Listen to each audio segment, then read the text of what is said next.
Maraming salamat po sa walang sawang suporta sa ating munting channel Mitsuki Official. Pa-donate po sana via GCash. Mga master salamat. Huwag po sanang i-escape ang ads natin mga master salamat. Paki-like, share and subscribe. Maraming salamat and God bless. Kabanata 3161. Pagkawagayway ng kamay sa kanila ay agad namang umatras si Alex kasama si Frostin. Mabilis silang nawala sa isang puting ambon. Lahat, lumapit at sabog ang force field na ito. Pupunitin ko ang lalaking iyon hanggang sa masira. Sigaw ni Julius. Ang grupo ng mga tao ay nagsagawa ng napakalaking puwersa at ligaw na binomba ang layer ng transparent na ripples sa force field. Sa kasamaang palad, nabigo silang pasabugan ito kahit paano nila sinubukan. Sa halip, ang pagbuo ng spell ay sumailalim sa pagbabago dahil sa serye ng mga aksyon na ito. Ang mundo ay nanginig at ang mga batas ay umagos, na nagpapahina sa marami at nawalan ng malay.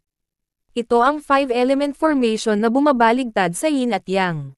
Guys, stop attacking. Masasaktan mo lang ang mga kakampi mo kung patuloy kang umaatake. May sumigaw. Ang lalaking mula sa Lunyala sect ang pinakamaalam tungkol sa mga spell formation. Walang magawa, ang karamihan ay maaari lamang tumigil. Napatapak ni Julius ang paa sa galit. Hindi lang niya nabigo na patayin si Alex, ngunit nawala pa sa kanya ang purple na divine sword na naglalaman ng elemento ng kidlat. Asterisk. Sa kabilang banda, kinuha ni Alex si Frostin at huminto sa isang walang kamatayang bundok. Senior, bakit ka pumunta dito? Gayunpaman, yamakap si Frostin sa kanya at niyakap siya ng mahigpit. Hindi niya gusto ang lilang espadang kidlat na kakabili pa lang niya. Casual niyang itinapon ito sa lupa habang sinasabing, Junior, miss na kita. Na-miss din kita, Senior. Magkano? Natigilan si Alex. Pakiramdam niya ay medyo naging iba na ngayon ang kanyang senior na natamon niya, marunong na itong umarte na parang spoiled na bata.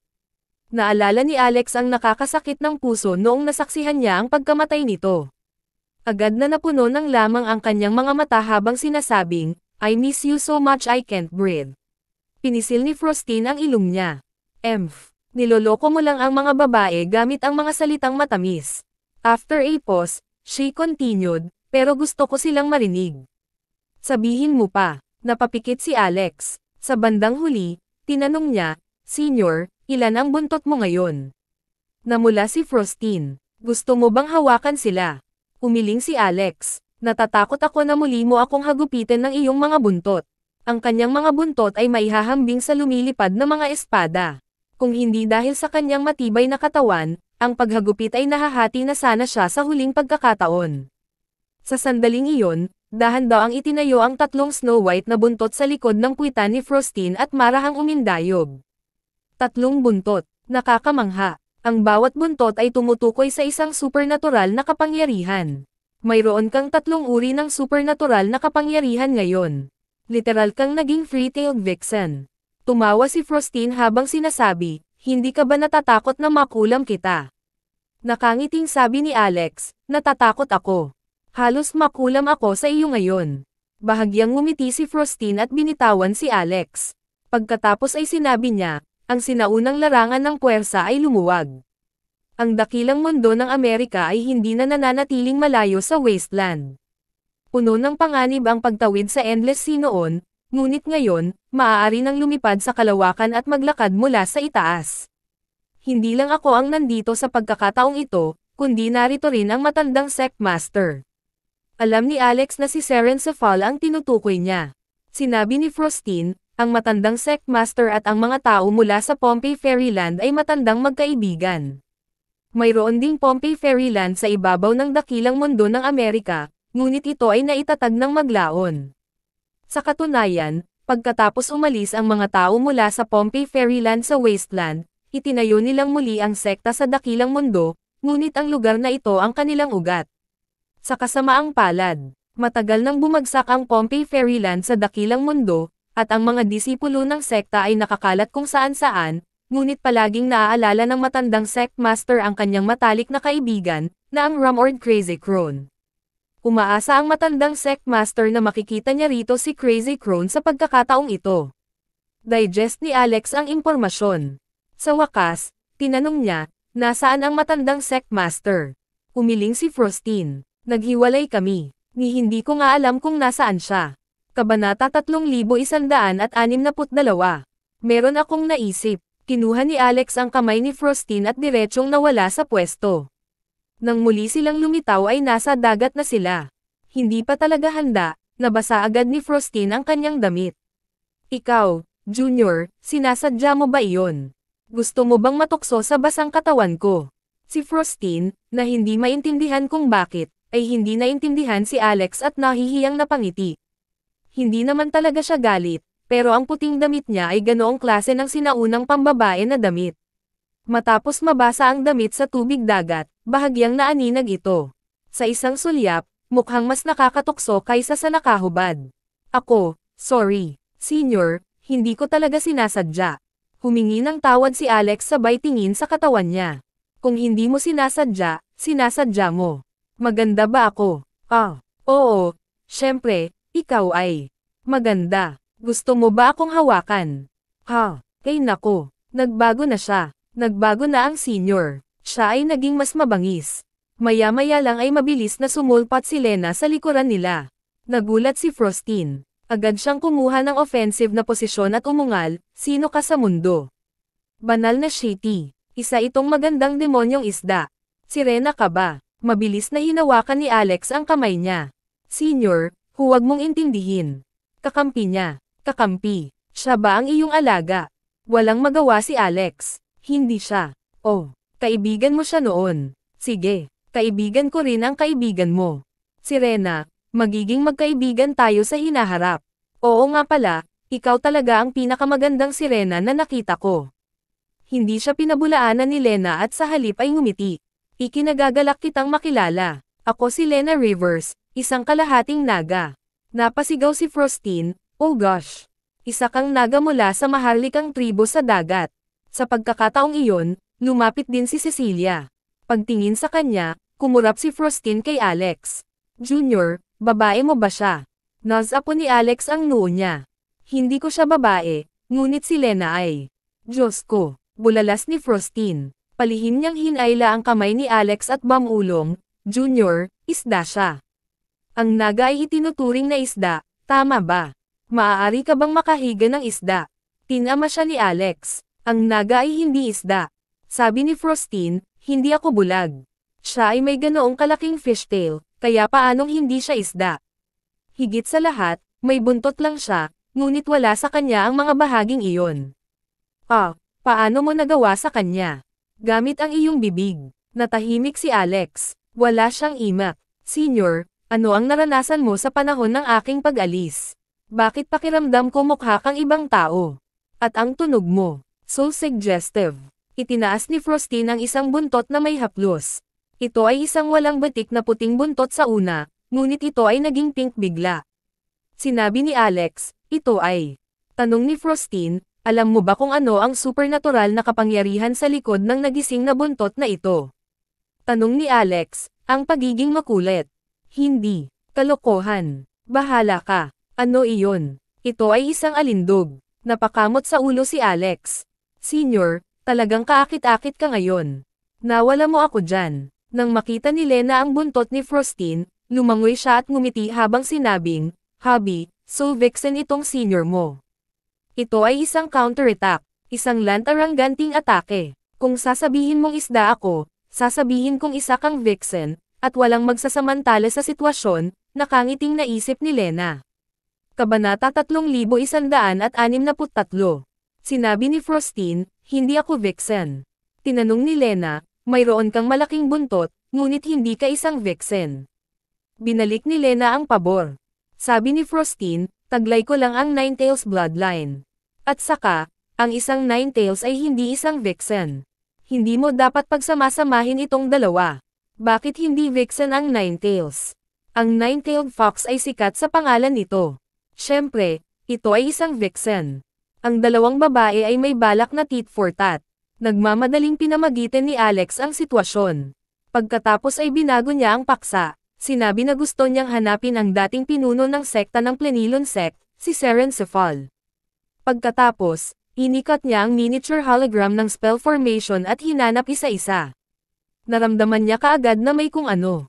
Sa kanyang pagtataka, si Seren ay wala sa malaking pormasayon ng Pompey Fairyland.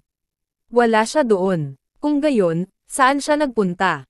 Ilang beses na maingat na hinanap ni Alex ang paligid at nakumpirma na walang palatandaan si Seren.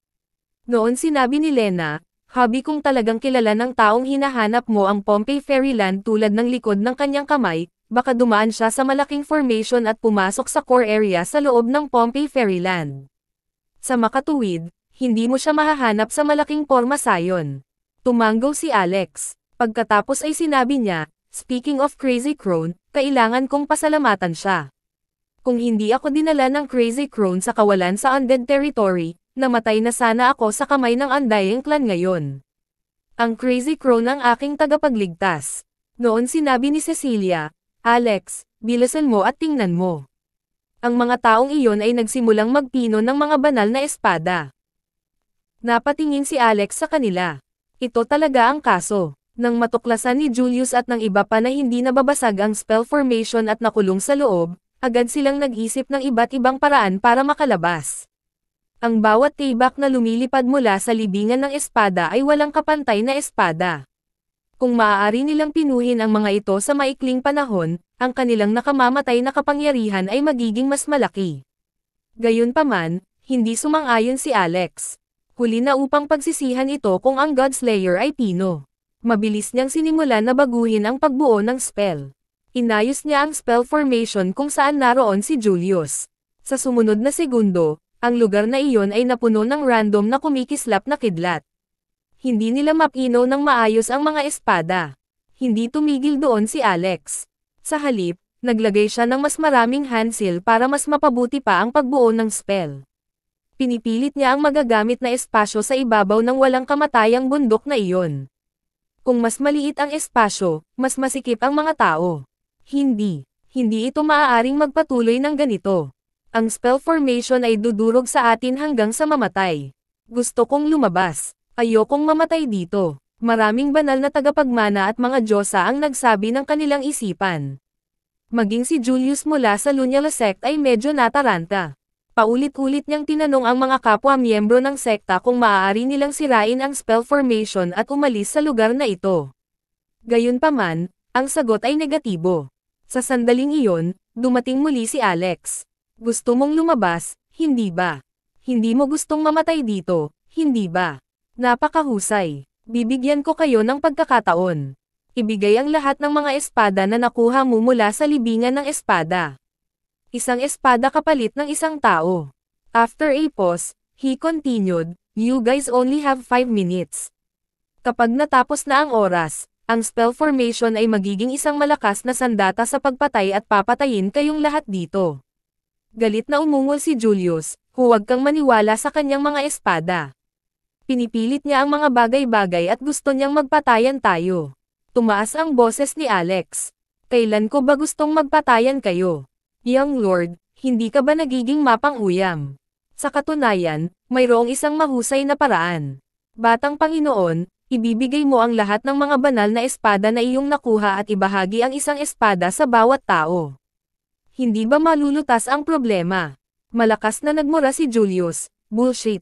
Patuloy na mangarap. Ito ay akin. Walang mag-iisip na kunin sila." Sinabi ni Alex sa mahinahong boses, malapit nang matapos ang 5 minuto. Lumiliit pa rin ang spell formation. Sa wakas, hindi na nakayanan ng isang taong naiinip. Sinabi niya na handa siyang ibigay ang banal na espada bilang kapalit ng kanyang kalayaan. Ito ang Divine Heir mula sa isang hindi kilalang mundo sa universo. Magaling. Gumawa ng 10 hakbang sa kanan at ihagis ang espada sa iyong kamay 1 metro ang layo. Pagkatapos, magiging malaya ka na. Kabanata 3164. Sandaling nag-alinlangan ang lalaking iyon noong una. Sa kalaunan, gumawa siya ng 10 hakbang sa kanan alinsunod sa kahilingan ni Alex. Pagkatapos ay inihagis niya ang espada sa kanyang kamay pasulong sa layong 1 metro. Kumalabog. Isang magaan na tunog ang umalangaw-ngaw. Ang espadang iyon ay itinapon sa lupa. Napunta ang tingin ng lahat sa espadang iyon. Gusto nilang malaman kung paano aalisin ni Alex ang espadang iyon. Nagulat sila nang biglang nawala ang mahabang itim na espadang iyon. Nawala lang ito nang walang bakas sa paningin ng lahat. Paano ito posible? Paano nawala ang espada? Hindi ko nakita ang taong iyon, o ang daloy ng chi. Tila nawala ito sa manipis na hangin mula sa orihinal nitong espasyo at napunta sa ibang espasyo. Hindi maisip ng mga divine heirs at goddesses ang mga detalye sa likod nito. Sa sandaling iyon, ang lalaking nag-abot ng sandata ay tumingin sa paligid at nagsabi, "Ibinigay ko na sa iyo ang espada. Paano naman ako? Kailan mo ba ako ililibre?" Nadala ang mahinang boses ni Alex. "Hindi ka pa ba nakakamit ng kalayaan? Ano? Ikaw, niloko mo ako." Galit na galit ang lalaking iyon. "Kailangan ba yon?" Sabi ni Alex. "To be frank, tensed up ang mga tao sa Earth dahil sa inyo mga foreigner. Ang ilan sa inyo ay pinatay ang mga inosente nang walang pinipili at nagsimulang masaker ang isang lungsod sa isang patak ng isang sombrero. Hindi mo itinuring ang mga lokal dito bilang mga tao sa lahat. Gusto ko talagang patayin ang bawat huli sa inyo noong una. Gayunpaman, palagi akong mabait. Pagkatapos ng lahat, hindi lahat ay maaaring gumawa ng isang bagay tulad ng pagmasaker sa isang lungsod. Kaya naman, handa akong bigyan ka ng pagkakataon. Patuloy na sumulong, at lalabas ka sa Pompeii Fairyland. Ngunit bibigyan kita ng payo dito. Kung patuloy mong papatayin ang mga inosente ng walang habas sa Earth, tiyak na hahanapin kita at papatayin." Isa itong bundok sa harap ng lalaking iyon. Paano magkakaroon ng landas? Ang video na ito ay edited by Herban TV. Please stop re-upload my videos. Paano ako aalis? Kailangan mong maniwala sa akin at magpatuloy sa pagsulong. Kung hindi ka naniniwala sa akin, ikaw lang ang sisisihin. May 3 minuto ka lang. Kapag natapos na ang oras, kailangan mong ibigay ang isa pang espada na nakuha mo mula sa libingan ng espada. Naningkit ang mata ng lalaking iyon. "Edman, bakit hindi ka nagnakawan ng iba?" Matagal nang usap-usapan na ang lalaking ito ay nanloko nang hindi bababa sa 3,000 divine heirs at mga diyosa sa ibaba ng incarnate deity realm pabalik sa underworld. Sa paghusga sa kasalukuyang sitwasyon, lahat ng ito ay may matatag na batayan. Ang Bast Asterisk Road na ito ay isang nakagawiyang manloloko. Gayunpaman, nais niyang subukan ito. Kaya naman, humakbang siya ng 2 hakbang pasulong kahit na wala siyang maramdamang daan. Sa gulat niya, natapakan niya ang isang batong pader gamit ang isang paa. Isang ilusyon. Ang bundok at ang pader na bato ay wala, hindi ba? Nang matuklasan, ang lalaki ay patuloy na sumulong at mabilis na pumasok sa bundok. Malinaw na nasaksihan ni Julius, ang iba pang divine heirs, at mga diyosa ang eksena. May 3 minuto ka lang. 2.5 minuto na lang ang natitira. Muling narinig ang boses ni Alex. Ang lalaking iyon ay nananatili sa Earth sa loob ng ilang araw. Sa panahong iyon, ang ilang mga magsasaka na may ranggo sa Earth ay nagpasa pa ng maraming impormasyon tungkol sa wasteland sa kanyang mga tao. Kaya naman, bagamat nagmula siya sa universo at hindi sanay na magpahayag ng oras sa mga minuto at segundo, alam na niya kung gaano kaikli ang 2.5 minuto. Agad niyang pinakawalan ang kanyang body technique at sumugod pasulong. Sa ilalim ng tingin ng lahat, ang lalaking iyon ay patuloy na sumusulong. Pagkatapos ay sumugod siya sa ibabaw ng bundok at pumasok sa kalangitan sa ibabaw ng dagat. Sa wakas, iniwan niya ang Pompeii at lumipad palayo.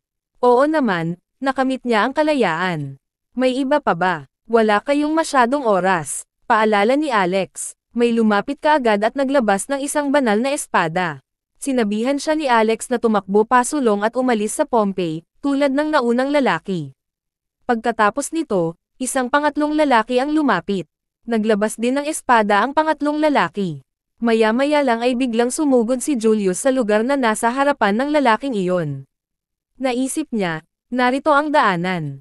Papasok lang ako. Bakit kailangan kong ibigay sa iyo ang mga divine sword na nakuha ko? Patuloy na mangarap. Ang resulta, bang! Kabanata 3165. Isang malakas na putok ang umalangaw-ngaw.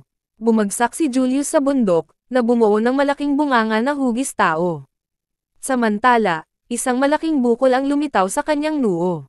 Arg! Ang bundok na iyon ay hindi isang ilusyon. Natigilan ang grupo ng mga divine heirs at goddesses. Ano ang nangyayari? Ang naunang dalawang lalaki ay malinaw na maaaring dumaan dito. Narinig ang boses ni Alex. Young Lord, ikaw ay isang nangungunang figure na naguutos ng paggalang, ngunit bakit sinusubukan mong umalis sa lugar na ito nang hindi bumili ng tiket? Maaari kang magkaroon ng ilang pakiramdam ng kahihiyan. Medyo pangit ka na. Kung ganyan ka kawalan Gia, magmumukha ka talagang kalokohan. Halos magsuka ng dugo si Julius sa sobrang galit. Bigla pa niyang naputol ang dalawa niyang ngipin. Kumalabog. Naglabas siya ng espada. Iyon ang dapat gawin, tama ba? Katumbas ito ng pagtanggap ng pagkatalo. Mabilis na nawala ang espadang itinapon sa lupa. Gayunpaman, sinabi ni Alex, sinabi ng Diyos na ang isa ay dapat maging magalang at hindi dapat tumalon sa pila sa kalagitnaan, unang dumating, unang nagsilbi. Kaya, ang tibak na iyong itinapon ay walang bisa. Ito ay isang hindi wastong operasyon. Hindi mapigil ang matawa ang ilang babaeng nakatayo sa paligid ni Alex. Biglang kumislap ang magagandang mata ni Frostin. Yung junior ko talaga pilyo, pero, I like him so much. Kailangan ko siyang mahal na mahal. Saway ni Julius, bumalik ka sa sinabi mo. Hindi ito ugali ng isang gentleman. Sagot ni Alex, how dare you scold me? Nilabag mo ang panuntunan, kaya bibigyan kita ng yellow card bilang babala. Ang iba ay maaaring umalis pagkatapos magban sa isang espada, samantalang kailangan mong magsabit ng dalawang espada. Pagkatapos noon, hinayaan niyang lumakad pasulong ang naunang lalaki. Isang kamangha-manghang eksena ang lumitaw. Ang ikatlong lalaki ay dumaan sa bundok at umalis sa Pompeii. Sunod-sunod na kinusat ng mga divine heirs at goddesses ang kanilang mga mata. Bakit parang magical iyon? Pagkatapos, matagumpay na umalis ang ilang tao. Samantala, ang espasyo sa spell formation ay patuloy na lumiliit. Ang espasyo ay naging lalong masikip. Kasing laki ito ng isla noong una, pero ngayon, naging kasing laki na ng basketball court. Muling umamin si Julius sa pagkatalo. Hindi na siya lumundag sa pila o pinagalitan si Alex sa pagkakataong ito, at naglabas siya ng dalawang espada. Pwede na ba akong umalis? Natahimik si Alex. Ang iba ay mayroon lamang isang espada, at ang ilan ay walang espada, ngunit ang taong ito ay nakakuha ng 12 ng mga espada. Kaya naman, tiyak na hindi siya papayag ang umalis ni Alex. Kahit na, mabuti, makakaalis ka na rin. Whoosh! Nagmamadaling lumabas si Julius. Nang nasa kalagitnaan na siya ng bundok, agad siyang napatawa at sinabi kay Alex, Brat, naghahasik ka ng mga binhi ng kalamidad ng walang katapusang problema sa hinaharap. Nagpapasalamat ako sa paglabas mo sa akin. Para mabayaran ka, papatayin kita at saka buong pamilya mo. Maghintay ka, susundan kita agad. How dare you threaten me? Red card. Ang boses ni Alex ay parang walang pakialam at walang awa. Sa sandaling iyon, si Julius, na nagmamadaling lumabas ng bundok, ay biglang nadiskubre na ang eksena sa unahan ay parang pamilyar. Hindi ba iyon ang libingan ng espada na katatapos lang niyang ilabas? Isang grupo ng mga tao ang nakatayo pa rin sa paligid. The Asterisk Man. Iyon ang grupo ng mga divine heirs at goddesses. Sa kanyang pagtataka, bumalik siya muli. Ah, Young Lord, bakit ka bumalik? Nandito ka ba para iligtas kami? Sinabi ko sa iyo, hindi tayo pababayaan ng Young Lord habang dala ang lahat ng Divine Sword, sabi ng isang miyembro ng Lunyala Sect. Ako, gusto niyang patayin ang lalaking iyon, ngunit hindi talaga siya makapagsalita. Isa-isang umalis ang mga may hawak na banal na espada. Ang mga natitira ay mga taong walang espada at ang grupong iyon ng mga tao mula sa Lunyala Sect. Kabanata 3166. Maya-maya lang ay muling nagpakita si Alex sa harap ng lahat. Sa tabi niya ay isang tumpok ng mga banal na espada. Ang lahat ng mga espadang ito ay nagmula sa libingan ng mga espada, pagkatapos ay ibinigay sa kanya ng mga taong ito. Sinuri ni Alex ang bawat isa sa kanila. Sa kanyang pagkamatay, wala ni isa ang Godslayer. Bagamat hindi pa niya nakita kung ano ang hitsura ng Godslayer, masasabi niya kung gaano kalakas ang mga espada. Bagamat ang mga espada sa harap niya ay itinuturing na maganda, hindi pa rin gaanong mahalaga ang mga ito kung ikukumpara. Hindi pa sila malapit sa pagiging Supreme Chi Weapons, lalo pa ang kanyang Dao Killing Sword. Ibig sabihin kasama ni Julius Jackson. Walang ideya si Alex, kaya naman kailangan niyang suriin silang lahat. Kung sino man ang hindi nakakuha ng kanilang mga kamay sa isang espada, maaari na kayong umalis ngayon. Nang sabihin ito ni Alex ay talagang natigilan ang mga taong iyon. May nagtanong, talaga bang pakakawalan mo kami? Napabuntong hininga si Alex. Inaasahan mo bang mananatili kayong lahat para sa hapunan? Tumingin sa iyo. Kayong lahat ay ang banal na tagapagmana ng sansinukob na ito. Bakit walang sino man sa inyo ang makakuha ng isang tayback lamang kung ang iba ay maaari? Gayunpaman sa kabila ng kahinaan ninyong lahat, naglakas loob pa rin kayong pumunta sa Wastelands. Naghahanap ka ba ng death wish, ha? Sige, umalis ka na. Nakakakuha ako ng second hand na kahihiyan dahil dito. Lahat sila ay parang napilitang kumain ng dumi. Paano niya tayo nababaliw? Ito ay, nakakadismaya. Gayunpaman, pinabayaan sila ni Alex gaya ng ipinangako. Sa huli, ang natira ay ang mga taong mula sa sekta ng Lunyala. Alam na alam ni Julius at ng iba pa na sila ang pinupuntirya. Anong gusto mo? Tanong ng isa sa mga alagad ng sekta ng Lunyala. Simple, gusto ko ang lahat ng mga espada sa loob ng libingan. Napakaprangka ni Alex. Mangarap pa. Agad namang tinanggihan ni Julius ang kahilingang iyon. Kailangan mong sumang-ayon na gawin ito. Napangiti si Alex habang nagpapadala ng ilang simbolo ng kamay. Ang lugar na ito ay lumiit na sa kalahating sukat ng basketball court. Ang mga dingding ng espasyo ay patuloy na nagsasara, na nauwi sa pagdikit sa kanila sa isa't isa. Pagkatapos ay sinimulan nila ang pag-atake sa mga pader ng hangganan, ngunit ang lahat ay walang kabuluhan. Masyadong maliit ang espasyo. Hindi man lang nila naiwasan ang anumang mga pag-atake na bumalik. Nagmamadaling tanong ng Formation Master na iyon mula sa sekta ng Lunyala. Young Lord, napakalakas ng formation sa Pompeii Fairyland na ito. Ito ay ginagamit upang harapin ang undead. Kahit na narito ang isang banal na Empress, wala rin silang magagawa. Ang magagawa lang natin ngayon ay isuko ang ating mga banal na espada. Nabigo si Julius, dahil gumagawa siya ng libreng paggawa sa huli. Bukod dito, ito ay sapat na masama na kailangan niyang magmakaawa sa taong ito sa isang magalang na tono rin. Hindi niya kayang lampasan ang kanyang pride, hindi niya kayang ibagsak ang kanyang ego. Gayunpaman, sa ganitong sitwasyon sa buhay o kamatayan, maaari lamang siyang magkompromiso pansamantala at ihagis ang lahat ng mga espada sa lupa. Alex, naibigay na namin sa iyo ang lahat ng espada sa loob ng libingan. Pwede mo ba kaming paalisan ngayon? Tanong ng isa sa kanila. Sinulyapan ni Alex ang mga espadang natapon na lamang, muli itong sinalubong ng pagkabigo. Siguradong wala sa kanila ang Godslayer. Sa pagbabalik tanaw sa mga taong ito, sinabi niya, naaalala mo ba na binigyan ko ang iyong batang Panginoon ng pulang card? Alam mo ba ang ibig sabihin nito? Ibig sabihin wala ka na. Galit na galit si Julius. Anong ibig mong sabihin dyan? Ngumiti ng mahina si Alex. Ibig sabihin, kailangan mo pa ring mamatay kahit ibigay mo na sa akin ang mga espada.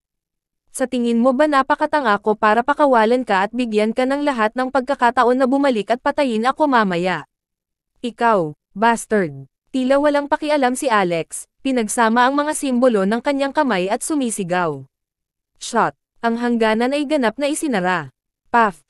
Hindi napigilan ng mga disipulo ng sekta ng Lunyala ang puwersang iyon, sumusuka ng dugo sa isang iglap. Sa huli, sila ay nadurog, na naging dahilan upang tumalsik ang kanilang dugo at laman sa buong sahig. Gayunpaman, ang katawan ni Julius ay kumikinang sa gintong liwanag. May isang malaking piraso ng canvas na nakabalot sa kanya. Malinaw, ang canvas na ito ay hindi ordinaryong bagay, isang napakalakas na mystical treasure. Maaari pa itong labanan ang pagsasara ng pormasayon. Haha, hehe, tumawa si Julius. Kabanata 3167. Medyo pilipit ang ngiti niya. Kahit na pinoprotektahan siya ng canvas, nasugatan pa rin siya. Tumutulo rin ang dugo sa bawat sulok ng mukha niya. His eyes was like that of a cobra, glaring at Alex with malicious intent. Do you really think I'd die that easily? Ako ang batang Panginoon ng sekta ng Lunyala. Marami akong kakayahan at mystical treasures. Ang isang katutubo lang na tulad mo ay nangangarap lang na patayin ako. Ngayon na talaga, hindi talaga ako maniniwala, sa totoo lang. Pagkatapos ay nagpatawag si Alex ng bola ng apoy, kasama ang isang lotus flower base sa loob. Ang apoy ay medyo kakaiba, dahil ito ay ang Great Flame Spell.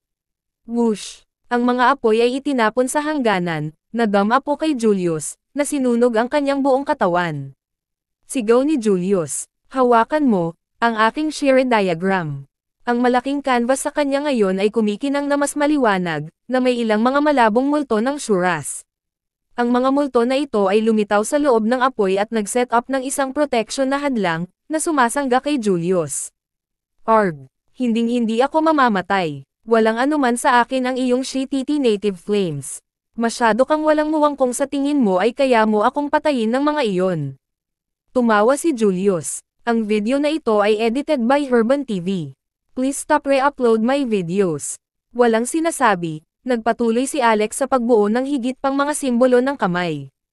Sa loob ng kanyang katawan ay isang matingkad na pulang bulaklak ng lotus. Nagluwa ito ng kakaibang pattern habang mahinang nanginginig. Sinundan ng mga pattern na iyon ang kanyang mga simbolo ng kamay at dumiretso sa apoy sa paligid ni Julius. Ano iyon? Si Alex mismo ay naguguluhan. Maaaring idora ng bulaklak ng lotus ang gayong pattern. Gayunpaman, habang lumilitaw ang pattern, naramdaman niya ang isang nagninangas na mainit na apoy na elemental na kapangyarihan ng batas. Ang kapangyarihang batas na ito ay mas mataas ang ranggo kaysa sa anumang kapangyarihang batas na naranasan niya noong nakaraan. Para bang ang kapangyarihan ng batas na ito ay hindi pag-aari sa sansinukob na ito.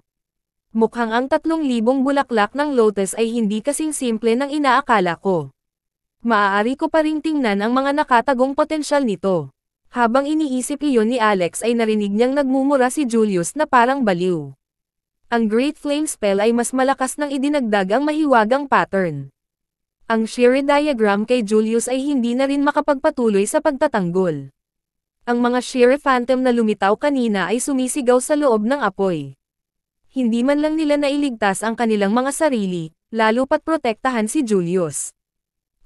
Nasunog ang buhok ni Julius. Pagkatapos ay kumalat ang apoy patungo sa kanyang mukha, na nag-aapoy sa kanyang balat. Gumamit siya ng ilang paraan upang ipagtanggol ang sarili mula sa apoy ngunit siya ay kasalukuyang pinaghihigpitan ng pormasayon, kaya't walang puwang para sa kanya upang umiwas. Napilitan lang siyang tiisin ang apoy sa puntong ito. Masyadong nakakahiya ito. Bagamat may banal na katawan si Julius, hindi pa rin niya kayang tiisin ang gayong pagpapahirap. Isang nakakakilabot na tanawin ang pagmasdan sa kanyang mukha na ngayon ay ganap na nasusunog. Siya ay sumigaw. Kung may lakas ka, ipaglaban mo ako na parang tunay na lalaki. Kung hindi ay minamaliit pa rin kita, kahit pagkamatay ko. Nanghiram ka lang ng tulong sa labas, kaya hindi mo ako natalo gamit ang sarili mong kakayahan. Mukhang natuwa si Alex. Sige, ayon sa gusto mo. Pagkatapos ay pinalawak niya ang espasyo sa loob ng pormasayon pabalik sa orihinal nitong sukat. Mahal ko, huwag kang gagawa ng padalos-dalos. Kuya, huwag kang pumasok dyan. Agad naman siyang sinigawan ni Lena at Frostine. Napangiti si Alex. Huwag kang mag-alala. Ito ay isang magandang pagkakataon pa rin. Gusto kong malaman kung gaano ako kalakas ngayon. Whoosh! Si Alex ay pumasok sa hangganan kasama ang kanyang aktwal na katawan, samantalang si Julius ay mabilis na nagpapagaling sa kanyang mga sugat. Sa loob ng ilang segundo, ang kanyang nasunog na balat ay ganap na gumaling, na nagpanumbalik ng kanyang mukha. Mamatay. Galit na si Julius kaya kailangan niya ng labasan. Pagkatapos ng dagandong, sumugod siya kay Alex. Naningkit ang mga mata ni Alex. Tulad ng inaasahan, ang taong ito ay napakalakas. Sa kabila nito, hindi siya natakot kahit kaunti. Ang lahat ng mga bulaklak ng lotus sa kanyang katawan ay nagsimulang mag-flutter habang ang walang limitasyong kapangyarihan ng batas ay bumabalot sa kanya. Pagkatapos ay hinarap niya si Julius ng isang marahas na suntok. Kabanata 3168. Woo! Sa likod ni Julius ay lumitaw ang isang higanteng bato. Ang kanyang kasalukuyang pag-atake ay talagang nabuo ang tunay na arcana ng isang higanteng rock. Ngunit sa likod ni Alex ay isang bulaklak na lotus lang ang kumakawi sa hangin. Sa paghahambing, nagkaroon ng malaking pagkakaiba sa laki sa pagitan ng dalawa. Ang maliit na bulaklak ng lotus ni Alex ay hindi kahit 1,000 laki ng kilay ng higanteng rock. Kahit na lumawak ang boundary space, ang totoo ay hindi sapat ang espasyo para hayaang bumukas ang higanteng rock. Ang laki nito ay sobrang laki. Sa paglabas nito ay umungol na ito dahil sa nakaipit na malaking katawan. Boom! Agad na dumapo sa kanya ang pag-atake ni Alex. 10-point forbidden spell, ang Great Icebound spell. Dahil dito, isang napakalamig na sensasyon ang bumalot sa dalawa. Tumalon si Alex sa hangin, gamit ang mga pattern ng Blue Demonic Lotus upang suportahan ang kanyang pag-atake, na ginawa itong mas malakas. Agad na nabasag ang suntok at nawasak ang higanting rock. Tunay na Arcana, nakikibaka sa gitna ng hangin. Parang hindi pa iyon sapat, pagkatapos ay inatake ni Alex ang katawan ni Julius gamit ang natitirang lakas. Boom! Ang hangganan ay nagsimulang manginig habang ang alikabok ay lumipad sa hangin na may malakas na pagsabog, na nagpapalabo sa paningin ng lahat. Noong una ay naisip ni Julius na siya ay mapapahamak. Dahil limitado siya sa formation, hindi niya nailabas ang Rock True Arcana Punch. Ayon sa apoy na ipinadala noon ni Alex na nagpahiyaw sa sakit ng kanyang Shire diagram, naisip niya na matalo siya ni Alex hanggang sa kalahating kamatayan sa kanyang susunod na pag-atake. Gayunpaman, pagkatapos ng ilang sandali, natanto niya na hindi iyon ang kaso. Case. May nagyayelong-yelo na namumuo sa kanyang katawan, sa sobrang lamig ay naging manhid ang kanyang katawan. Nagdure siya ng dugo, pero hanggang doon lang. Napaisip si Julius, ang bastos na ito ay hindi kasing lakas ng inaakala ko. Akala ko tinago niya ang cultivation level niya, pero parang ganon lang talaga ang powers niya. Ang tanging bagay na espesyal sa kanyang kapangyarihan ay ang kapangyarihan ng batas sa loob ng elemental na pag-atake ng yelo. At ang espesyal na uri ng kapangyarihang batas na ito ay nagawang makalusot sa depensa ng aking Shire diagram. Ngunit ang kanyang aktwal na kapangyarihan ay mas mahina kumpara sa akin, isang advanced heavenly deity. Gayunpaman, naalala niya na ang pinakadakilang lakas ni Alex ay nasa kanyang mga pormasayon. Siya ay naging dehado sa buong laban na ito dahil sa mga pormasayon. Kung walang pormasayon sa simula pa lang, tiwala siya na kaya niyang patayin si Alex sa loob ng 3 segundo. Gayunpaman, hindi niya maaaring hayaang mapansin niya ito. Kung si Alex ay magsisimulang gumamit ng mga pormasayon, kailangan niyang ipagtanggol sa halip na atakihin sila. Puff! Napaluwa si Julius ng isang subo ng dugo. Ang kalahati nito ay aktwal na dugo, habang ang kalahati ay siya lamang ang nagpapanggap. Naglabas siya ng gulat na ekspresyon. Ano ang mga pag-atake na ito? Hindi pa ako nakakita ng anumang kapangyarihan ng batas na tulad ng ibinibigay mo. Ang pinakamahusay na kasinungalingan ay palaging 70% totoo, at iyon ang ginagawa ni Julius. Hindi niya talaga maintindihan ang kapangyarihan ng batas sa mga pag-atake ni Alex. Ilabas mo ang iyong tunay na kapangyarihan at talunin mo ako. Saka ko lang sasabihin sa'yo. Sabi ni Alex. Siya ay sabik na malaman ang kanyang sariling mga limitasyon dahil mayroon siyang pakiramdam na ang mga bulaklak ng lotus ay nangangailangan ng mas malakas na pagpapasigla. Ang mga bagay na ito ay kakaiba. Puno sila ng fighting spirit. Sa totoo lang, ang biglaang pagtaas ng kanyang fighting spirit ay halos mula sa mga bulaklak na iyon. Mabuti, sigaw ni Julius. Nangako ka ng isang patas na laban at hindi ka maglalaro ng anumang mga trick. Ngunit ngayon ay gumagamit ka ng isang pormasayon upang limitahan ang aking tunay na arcana.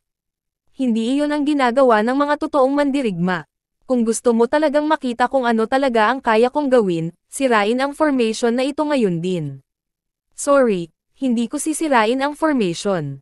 Ngunit kung talagang gusto mong gawin ang lahat, mayroong isang madaling solusyon.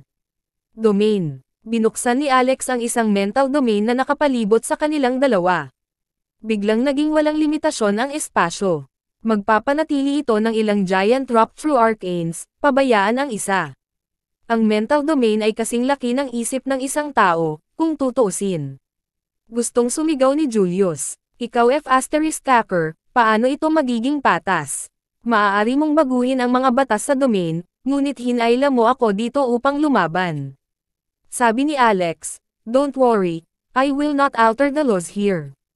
Magkakaroon tayo ng patas na laban. Ayon sa gusto mo. Boom boom, boom boom. Kabanata 3169. Sa wakas ay nagsimula na ang labanan.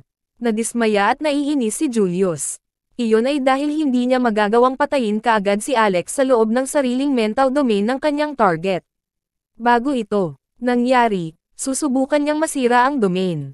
Ngunit kung susubukan niyang gawin ito, nag-aalala siya na baka tumalon si Alex sa pormasayon, na nangangahulugang babalik sa dati ang lahat. Kaya naman, kinailangan niyang pigilan siya bago siya makaisip ng plano. Hindi siya nang ahas na gamitin ang kanyang ultimate trick. Habang nag-aaway sila biglang sumigaw si Alex nang wala sa oras. Tumigil ka, tanong ni Julius, bakit? Ano ang sinusubukan mong gawin? Sagot ni Alex, mayroon akong sudden enlightenment, hintayin mo ako. Pagkatapos noon, nagmamadali siyang lumabas ng domain at naupo na naka-cross legs. Parang may matututunan siya. Natigilan si Julius. What the F***, hindi ako ang master mo. Hindi lang kailangan kong makipag-spar sa iyo, kailangan kitang iwan sa ilang kaliwanagan para mapatay mo ako. Gayunpaman, ang lalaki ay nag-aalala pa rin na si Alex ay maaaring gumamit muli ng mga pormasayon. Walang paraan mula dito. Alam na alam ni Alex ang eksaktong iniisip ni Julius. Kaya naman napaka-relax niya sa laban na ito. Kanina lang, napansin niya na nanginginig ang mapusyaw na berdeng bulaklak ng lotus, sa gitna ng 3,000 bulaklak ng lotus na tumutubo sa kanya. Hanggang ngayon, karamihan sa mga bulaklak ng lotus ay nakasara pa rin, isang usbong lamang. Iilan lang ang namumulaklak hanggang ngayon. Mula sa mga namumulaklak na bulaklak, nalaman ni Alex na may kaugnayan sa kanila ang ilang spells sa loob ng 10-point forbidden spell. Ang mahiwagang pattern sa ibabaw ng mga bulaklak ng lotus ay maaaring magpapataas ng kapangyarihan ng ilang mga spell, halimbawa, ang Great Icebound Spell, ang Great Flame Spell, at ang Great Void Spell. Ngunit ngayon, medyo hindi pamilyar ang bulaklak na ito. Ito ay puno ng gintong liwanag, ngunit tila ito ay isang uri ng ginintoang pulbos kapag mas malapitan. Ito ba ang pollen? Mula sa mga bulaklak ng lotus. Agad na nag-isip si Alex habang papalapit sa bulaklak ng lotus. Nangangamba ang kanyang mga ngipin, ipinasok niya ang kanyang isip sa bulaklak, na nababaon sa nag-aalinlangang gintong pollen. Ang sumunod na naramdaman niya ay isang makabuluhang epekto sa kanyang kamalayan na para bang sisabog ito maya-maya. Gaya ng inaasahan, ito ay talagang gininto ang pollen na naglalaman ng malaking halaga ng kapangyarihan. Kitang-kita ni Alex ang paglaki ng lakas ng kanyang kaisipan pagkatapos niyang ibabad ang kanyang isip sa pollen na ito. Bukod dito, ang isang daloy ng kamalayan ay namumulaklak sa kanyang ulo. Isa pa itong kakaibang pattern, na mukhang kakaiba sa pagkakataong ito. Parang hybrid ng isda at ibon. Pagkatapos nito, ang pattern ay naging isang martial skill, at isang higanteng rock ang bumangon sa hangin. Banal na shitty. Hindi ba ang bagay na ito? Ang husay ng batang Panginoon na iyon ng lunyala. Bakit ito sumabog mula sa bulaklak ng lotus? Sa mas malapit na pagsisiyasat, napansin niya ang isa pang pagkakaiba. Ang kapangyarihan ng batas sa loob ng kasanayang ito ay halos kapareho sa iba pang iilan sa 10-point forbidden spell. Maaari ba itong isa pang ipinagbabawal na spell? Ang ika-11 spell. Kung gayon, ibig sabihin ba niyan sa 3,000 bulaklak ng lotus sa loob ko, magkakaroon ako ng 3,000 spells. Ano ang tawag sa spell na ito? Sa sandaling iyon, isang pangalan ang lumitaw sa kanyang ulo, ang Great Rock Spell. Dahil dito, bumalik ang kanyang kamalayan sa kanyang katawan. Napagtanto ni Alex na ang kanyang antas ng paglilinang ay umunlad din. Hindi ka panipaniwala, muli siyang sumugod pabalik sa domain, lumingon kay Julius. Maaari na tayong magsimula ngayon. UF***, is he really treating me as a sparring partner? Sisiguraduhin kong mananatili ka sa oras na ito. Rock Divine Punch. Nagpadala rin ng suntok si Alex. Ika-11 forbidden spell, ang Great Rock Spell. Parehong nagpadala ng isang higanteng imahe ng rock sa parehong oras. Ano? Natigilan si Julius. Paano rin niya nalaman ang Rock True Arcana? Kaya palihim mong natutunan ang aking kakayahan, ha? Ngunit minamaliit mo ang Rock Divine Punch. Paano mo ako matatalo sa isang peking Rock Punch? Woo! Boom! Pagkatapos ng malakas na pagsabog, nawala ang Rock Phantasm ni Julius, samantalang nandoon pa rin ang kay Alex. Hindi ba halata kung alin ang totoong Rock Phantasm ngayon? Ngumiti ng marahan si Alex, saka tumalsik ng sariwang dugo mula sa kanyang bibig. Kabanata 3170. Bagamat nagawang talunin ni Alex ang Rock Divine Punch ni Julius gamit ang kanyang Great Rock Spell, siya rin ang nauwi sa pagsusuka ng dugo. Ito ay isang natural na pangyayari, pagkatapos ng lahat. Nagkaroon ng malaking pagkakaiba sa pagitan ng kanilang kapangyarihan sa paglilinang. Kakaiba ang kapangyarihan ni Alex, at hindi rin siya tumatahak sa normal na landas. Kahit na mayroon siyang Golden Course at Nascent Souls, iba lang ito sa karaniwan. Sa mga bulaklak na ito, kahit isang Immortal Emperor ay kailangang tumabi. Gayunpaman, hindi pa rin siya kasing lakas kumpara sa isang makalangit na Diyos. Medyo pamilyar pa rin siya sa sarili niyang lakas. Kung talagang gagamitin ni Julius ang kanyang ultimate skill, baka mapunta siya sa isang kakilakilabot na kapalaran. Gayunpaman, mayroon siyang ilang mga trick sa kanyang sarili. Alam niya na may pagkakataon pa siyang ibalik ang mga mesa hanggat siya ay nakaligtas. Mapalad na ang pundasyon ng kanyang Great Rock Spell ay mas malakas kaysa sa Rock Divine Punch ni Julius. Napansin din ito ni Julius. Nanlaki ang mata niya. Imposible yan. Ang sa iyo ay peke. Paano mo matatalo ang aking Rock True Arcana? Paano ito posible? Ba, nahackout ni Alex ang isang subo ng madilim na pulang dugo. Iyon ay dahil sa akin ang totoong Rock Phantasm, ikaw ang peke dito. Tumanggi akong maniwala na maaari mong magnakaw ng higit pang mga kasanayan mula sa akin.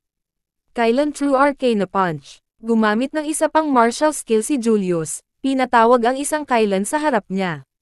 Napakalakas ng kamao kung kaya't pinalitan nito ang kulay ng kalangitan, na dinagundong ang kapangyarihan ng batas sa loob ng radius nito. Boom! Si Alex ay hindi umiwas kahit kaunti, gamit ang Great Rock Spell para dalhin ito ng direkta. Nang magkabanggaan sina Kailan at Rock, pareho silang nagpakawalan ng isang nakakabasag na dagandong. Si Alex ay pinalipad pabalik ng libu-libong metro, na bumagsak sa lupa ng marahas. Basang-basa ang mukha niya sa dugo, kasama ang magkabila niyang braso.